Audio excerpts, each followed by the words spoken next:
Halo semuanya, selamat datang di Lingkar Hewan. Kali ini kita akan ngobrolin salah satu burung paling eksotis dan ikonik di dunia, yaitu Hoopoe Eurasia.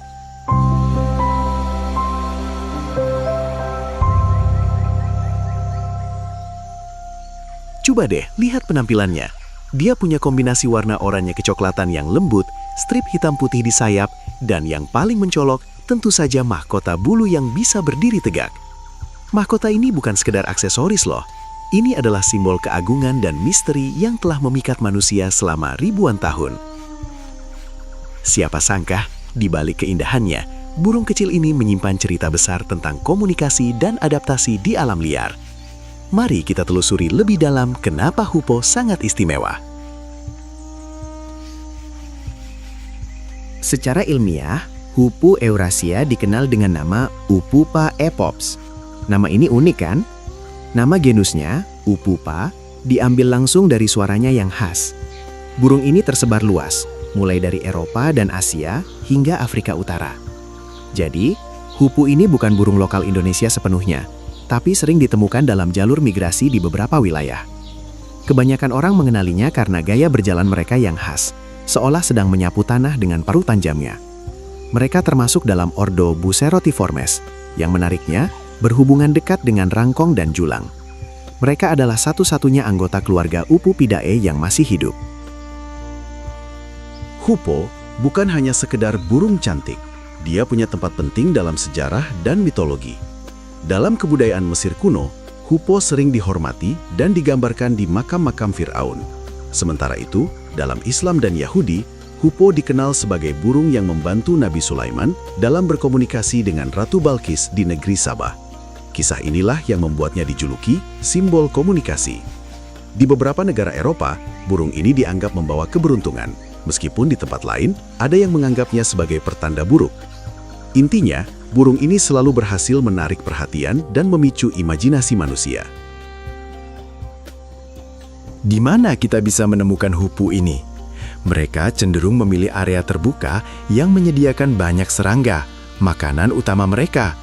Kebun anggur, padang rumput yang jarang, atau pinggiran hutan yang sudah ditebang sering menjadi tempat favorit mereka. Mereka tidak suka hutan lebat yang gelap. Mereka butuh ruang terbuka agar bisa mengeksplorasi tanah menggunakan paruh mereka. Mereka adalah pemburu tanah sejati. Ketersediaan pohon tua atau lubang di dinding juga sangat penting, karena ini akan menjadi tempat mereka bersarang dan membesarkan anak-anaknya. Ini menunjukkan bahwa Hoopoe adalah burung yang fleksibel dalam memilih tempat tinggal, asalkan makanannya terjamin. Mau tahu apa menu favorit Hoopoe? Mereka adalah karnivora murni, atau lebih tepatnya insektivora.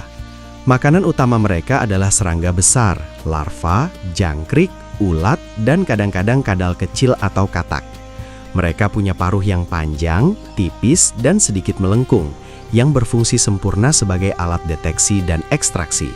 Bayangkan saja, mereka menusukkan paruh itu ke dalam tanah, merasakan pergerakan di bawah sana, dan dalam sekejap mereka menarik keluar mangsa yang tersembunyi.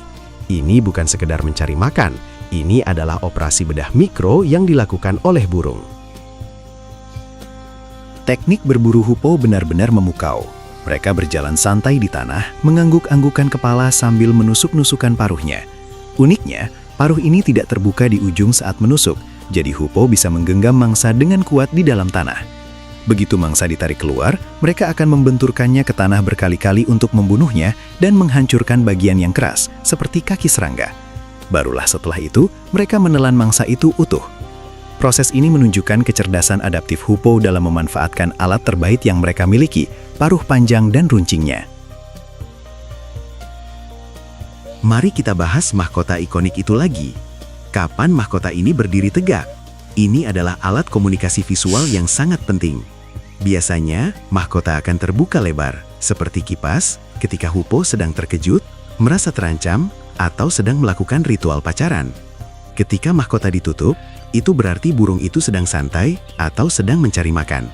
Ini adalah contoh sempurna bagaimana Hoopoe menggunakan keindahan fisiknya untuk menyampaikan pesan, baik kepada predator untuk membuatnya terlihat lebih besar, maupun kepada calon pasangan untuk pamer. Mahkota ini ibarat bendera yang mengumumkan status mereka saat itu. Hoopoe tidak terlalu cerewet soal sarang. Mereka biasanya memilih lubang di pohon, celah di dinding batu, atau bahkan lubang di tanah. Yang penting, tempat itu aman dari predator. Mereka tidak membawa banyak material untuk melapisi sarangnya. Sarang mereka seringkali terlihat kosong atau hanya dilapisi sedikit rumput atau bulu. Kebersihan sarang? Nah, ini bagian yang menarik. Berbeda dengan banyak burung lain yang menjaga sarangnya bersih, Hoopoe punya alasan khusus mengapa mereka membiarkan sarang mereka kotor. Kita akan bahas itu sebentar lagi, tapi intinya sarang mereka cenderung mengeluarkan bau yang kurang sedap. Ini adalah strategi pertahanan yang jenius tapi jorok.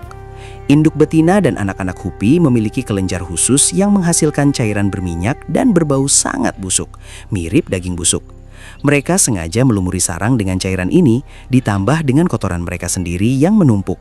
Bau busuk ini berfungsi sebagai penangkal alami terhadap predator yang mengandalkan indera penciuman, seperti musang atau ular. Siapa yang mau mendekati sarang yang bau sekali? Ini membagikan bahwa keindahan tidak selalu berarti bersih, dan kadang pertahanan terbaik adalah strategi yang paling menjijikan.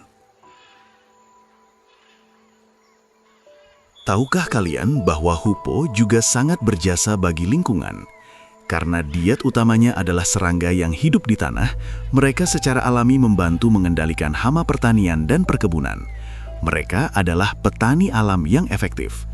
Dengan memakan larva serangga yang merusak tanaman, mereka mengurangi kebutuhan petani untuk menggunakan pestisida kimia. Keberadaan Hoopoe di suatu wilayah seringkali menjadi indikator ekosistem yang sehat, tempat di mana keseimbangan alami masih terjaga dengan baik. Hoopoe eurasia dikenal sebagai burung yang bermigrasi. Burung yang hidup di wilayah utara atau yang memiliki musim dingin yang keras akan melakukan perjalanan jauh ke selatan, menuju Afrika atau India, untuk menghindari cuaca beku dan mencari sumber makanan yang stabil. Migrasi adalah perjalanan yang sangat melelahkan dan penuh bahaya. Mereka terbang ribuan kilometer hanya dengan mengandalkan insting dan navigasi alami. Namun, Hoopoe yang hidup di wilayah yang lebih hangat, seperti Afrika Utara atau beberapa bagian di Timur Tengah, cenderung menetap dan tidak bermigrasi. Kehidupan Hoopoe mengajarkan kita banyak hal. Mereka mengajarkan kita tentang adaptasi yang cerdik, pertahanan bau busuk, kesetiaan, pasangan yang mencari makan bersama, dan pentingnya komunikasi yang efektif. Di balik keindahan yang mencolok, mereka adalah pekerja keras yang gigih mencari makan di tanah. Mereka adalah bukti bahwa dalam ekosistem, setiap makhluk, sekecil apapun, memiliki peran krusial.